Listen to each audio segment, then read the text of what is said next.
Belakangan ini kita menerima berita dan informasi yang bisa dibilang mengkhawatirkan sekaligus miris seputar anak remaja usia sekolah. Ini bukan soal nilai, ini bukan tentang ranking, tapi ini menyangkut moralitas. Oke, karena udah baca judulnya, kalian pasti tahu ya kita mau ngomongin apa. Yap, selamat datang di Fenomena Gangster abad ke-21.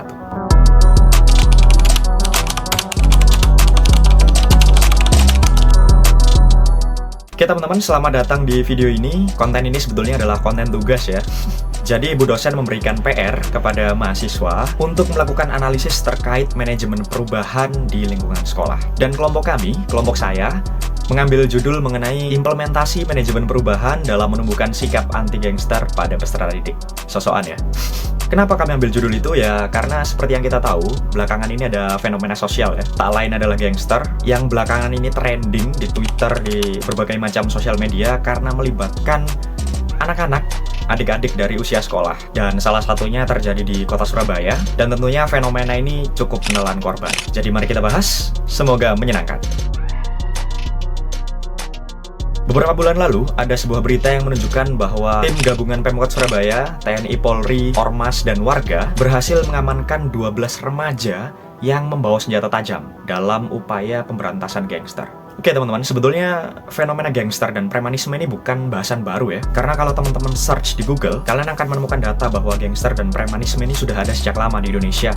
Bahkan tahun 2012 pun sudah ada. Nah masalahnya, belakangan ini menjadi naik kembali karena pelakunya adalah anak-anak usia sekolah dan mereka terekspos habis-habisan di media sosial. Ada yang bawa pedang, ada yang bawa parang, ada yang bawa celurit. Ya persis kayak di film-film lah. Fenomena ini tentunya memberikan dampak negatif ya, seperti ketidaknyamanan, kecemasan, dan dampak negatif lain. Sekarang pertanyaannya, seberapa jauh dunia pendidikan merespon hal ini? Jadi, untuk memperoleh pemahaman mengenai langkah-langkah konkret dalam menangani dan mencegah gangsterisme, kami bertiga pergi ke SMP Lab School UNESA 3. Perkenalkan, Rista. Namaku Rista. Dan yang ini, Zahra. Namaku Zahra.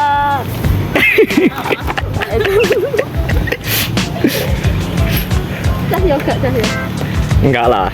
Cahyo apa dah? Kita akan berangkat menuju Lab School untuk mencari gangster.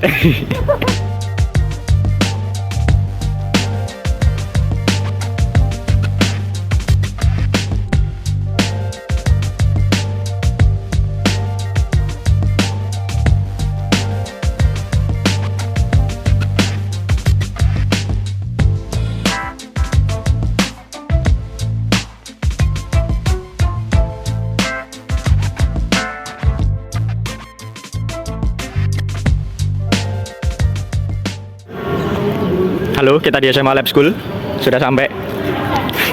SMP. Oh iya, SMP. Maaf Bu Ayu. Ini adalah SMP. Di sini kami bersama Bapak Kepala Sekolah SMP Lab School UNESA 3. Dan hari ini kami juga akan melakukan wawancara dengan Bapak terkait dengan mata kuliah manajemen perubahan yang membahas mengenai implementasi manajemen perubahan dalam menumbuhkan sikap anti gangster pada peserta didik di SMP Lab School UNESA 3. Oke, mengenai topik dari kita yang akan kita bahas pada siang hari ini, sebetulnya sudah sempat di-spill ya sinopsisnya tadi oleh Mbak host tadi, yaitu mengenai fenomena yang akhir-akhir ini terjadi di masyarakat, yaitu terkait fenomena gangster ini Bapak. Nah, kemarin saya baca-baca media massa ya, di Kompas, kemudian di Liputan 6. Fakta menariknya adalah ternyata yang menjadi gangster ini ternyata tidak hanya yang berusia kepala 2 atau kepala 3, tapi juga ada yang anak SMA ataupun bahkan anak SMP gitu Pak. Jadi yang ingin saya tanyakan pertama kali adalah bagaimana upaya-upaya yang dilakukan oleh SMP Lab School 3 UNESA dalam upaya menumbuhkan sikap anti gangster itu Pak. Oke, baik, terima kasih Mas Febri. Bagus, ini lagi hangat kondisi saat ini tentang bagaimana bermunculan ya gangster dan kenakan-kenakan remaja dengan model terbaru ya. Adanya kelompok dulu mungkin geng sekolah atau itu cukup ada di internal sekolah, sekarang sudah meluas ke luar sekolah. Bahkan mereka bergabung dengan usia-usia yang sepantasnya bukan untuk teman bermain mereka, tapi ya mereka lebih dewasa. Tapi ini menarik ketika kemudian sekolah menghadapi tantangan. Tentu dalam ilmu manajemen ada manajemen perubahan, di mana kemudian kita harus bisa menyikapi secara fleksibel dengan adanya perubahan yang ada di kondisi di lingkungan, baik internal maupun eksternal sekolah. Nah, kalau di tempat kita sih memang kita mempelajari dulu ya apa yang kemudian kejadian-kejadian ya yang terjadi saat ini. Tentu ini adalah makna dari bahwa sekolah punya fungsi yang utama dalam mencegah munculnya kenakalan remaja dengan model gangster ini. Nah, yang kedua, kami melakukan proses persiapan untuk melakukan program-program menanggulangi, minimal ya, mencegah adanya siswa kita terlibat dalam kasus seperti itu. Salah satu contohnya adalah tentu kita lebih memberikan proses informatif terhadap siswa kita bahwa saat ini kita membutuhkan prestasi yang cukup tinggi baik di bidang akademik dan non akademik. Itu yang pertama. Terus yang kedua, proses pencapaian prestasi itu sehingga memperkecil ruang lingkup anak-anak kita untuk berpikir ke arah yang negatif. Implementasi manajemen perubahan di SMP Lab School UNESA 3 dalam upaya mengembangkan sikap anti gangster sangat terpetakan dengan jelas ya berdasarkan hasil wawancara tadi. Sebelum diimplementasikan manajemen perubahan, langkah untuk menegakkan kedisiplinan masih kurang efektif, serta komunikasi dan pemahaman yang ditanamkan kepada peserta didik mengenai informasi anti gangster itu juga minim.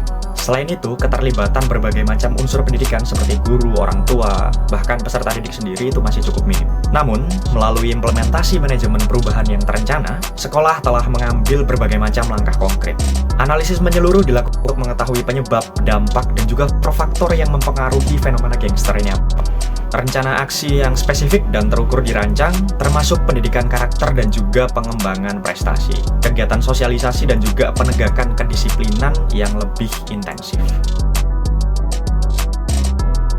Sebagai penutup, kami cuma pengen sampaikan bahwa fenomena gangster di kalangan anak usia ini sebetulnya adalah fenomena eksistensi diri ya.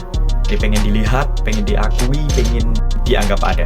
Tapi teman-teman yang sadari pencarian jati diri itu adalah sebuah keniscayaan dan pasti terjadi gitu. Kalau kata Plato kan, kehidupan yang tidak diperiksa adalah kehidupan yang tidak patut untuk dijalani. Jadi yang salah itu bukan upaya pencarian jati dirinya, tapi manifestasinya dalam bentuk sikap yang melanggar hukum tentunya. Itu yang salah. Lakukan upaya apapun untuk mencari jati diri tanpa perlu melanggar hukum. Jangan berhenti untuk memeriksa kehidupan. Salam.